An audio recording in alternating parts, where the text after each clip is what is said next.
On passe à présent à notre séquence jeune, sport en herbe, aujourd'hui consacré au judo. Ce samedi, le judo top niveau a fait revivre l'International Eno Cup, une compétition qui a eu ses lettres de noblesse avant d'être laissée à l'abandon. La première tournaisienne a été synonyme de grande réussite.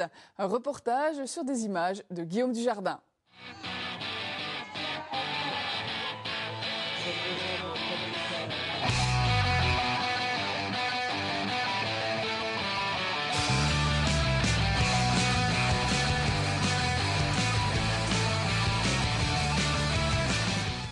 Plus de 1300 spectateurs, 440 jeunes judokas, deux chiffres éloquents pour marquer le succès de l'International Eno Cup.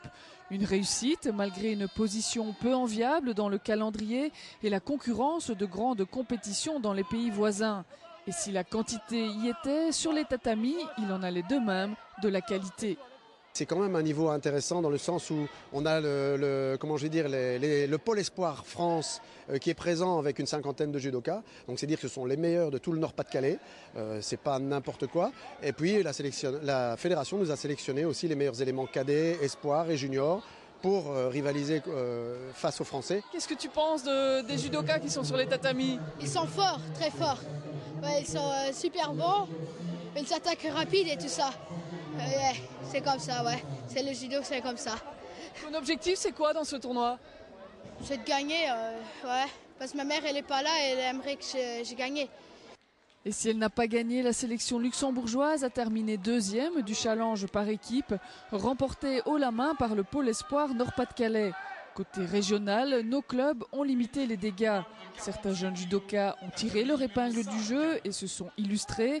Mais pour beaucoup, cette compétition, c'était l'occasion rêvée pour se situer. Comment s'est déroulé ton combat?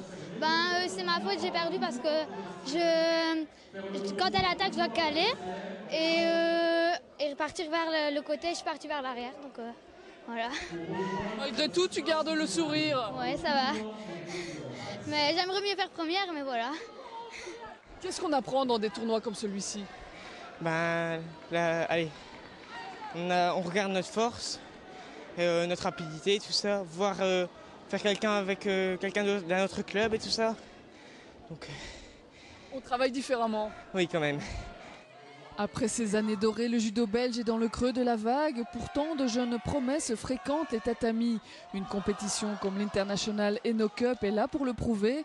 Reste à ce que derrière, un gros travail soit entrepris pour mettre tous ces talents dans la même lumière que les gloires passées. L'athlétisme a certainement le vent en poupe, ça nous occasionne aussi des difficultés. On a eu le tennis, donc il y a un tas d'éléments comme ça qui font que par moment on peut se trouver un peu dans le creux de la vague. Mais très honnêtement, quand je regarde chez les jeunes ce qui nous arrive, si on peut mettre en place quelque chose d'extrêmement efficace pour les préparer dans les meilleures conditions possibles, à savoir tant au niveau scolaire qu'au niveau de leur préparation spécifique, je crois qu'on aura demain vraiment de grands éléments.